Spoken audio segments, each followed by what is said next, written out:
Hello students and welcome back to our channel excellent learning point. तो मेरे प्यारे बच्चों, कैसे हो आप सब? आई होप आप सब बहुत ज़्यादा अच्छे होंगे। तो आज के इस वीडियो में हम क्लास 10th का वर्कशीट नंबर 68 डिस्कस करने जा रहे हैं। ये हमारी सामाजिक विज्ञान की वर्कशीट है बच्चों। और आज जो हमारा टॉपिक है वो है यूरोप में राष्ट्रवाद। ठीक है, तो यहाँ पे बच्चों देखो, जैसा कि आपको कुछ क्वेश्चन दे रखे हैं। आज के क्वेश्चन आंसर्स काफ़ी सिंपल होने वाले हैं, मतलब कि काफ़ी छोटे छोटे क्वेश्चन आंसर्स हैं। तो ज़्यादा आपको मेहनत नहीं लगेगी आज।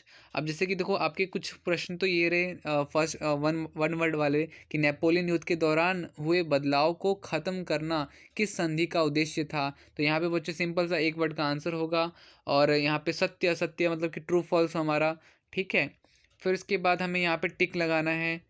सारे आंसर बताऊंगा बच्चों, चिंता मत करो। मैं पहले आपको क्लियर कर देता हूँ क्या क्या चीज़ें हैं। जैसे कि यहाँ पे सही मिलान की पहचान कीजिए। अब बच्चों इनमें से कौन सा सही है ये आपको बताना है।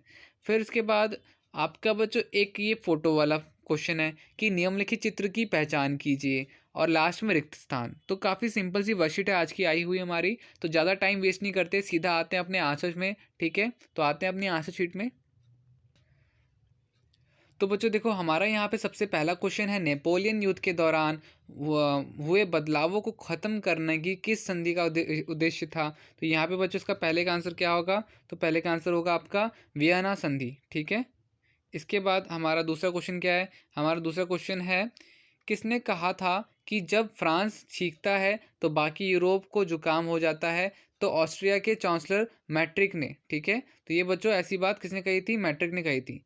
ये हो गया बच्चों।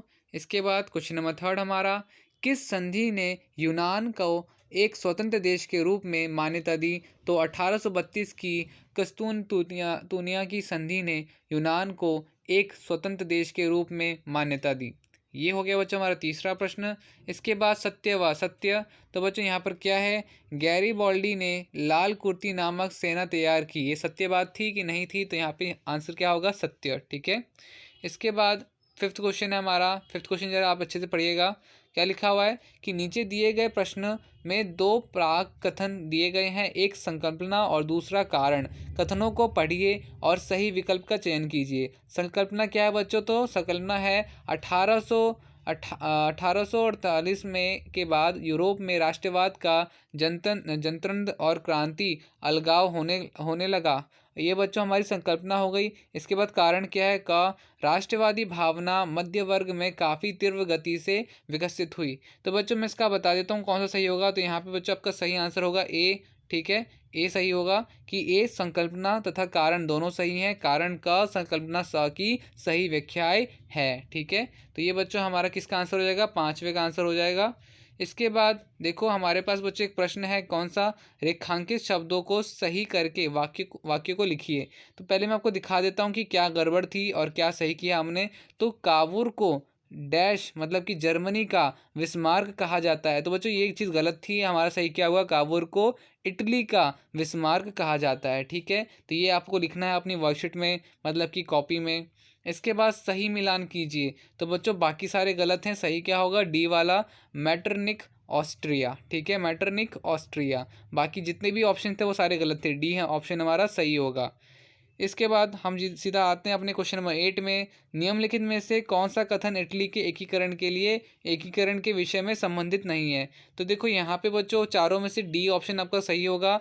ऑटो वन विस्मार्क इटली के एकीकरण का सुधारक था। तो बच्चों ये वाला पॉइंट क्या है? तो ये वाला पॉइंट इटली के एकीकरण के लिए संबंधित नहीं है। तो आपका डी आंसर होगा इसमें। ठीक है, इसके बाद निम्नलिखित चित्र की पहचान कीजिए। जो आपने बच्चों चित्र देखा था उसका क्या होगा? दी गई तस्वीर जर्मनी की नारी रूपक जर्मेनिया की है। ठीक है, तो बच्चों वो जो फोटो आपको दिखाई दी, एक बारी मैं दिखा भी देता हूँ वर्कशीट में कौन सी फोटो की बात कर रहा हूँ मैं।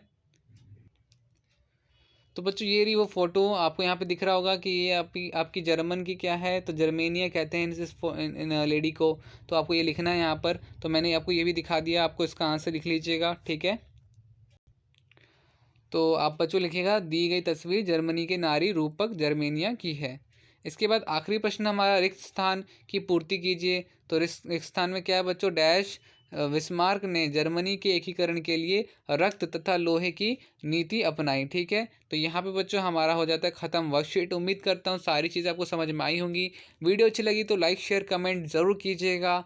अगर आप चैनल पे नए आए हो, चैनल को आपने अभी तक सब्सक्राइब नहीं किया, सब्सक्राइब कीजिए, बेल आइकन प्रेस कीजिए ताकि आपको रेगुलर अपडेट्स मिलते रहें। तो आज की वीडियो में इतना ही, मिलते हैं नेक्स्ट वीडियो में, तब तक के लिए bye bye and take care.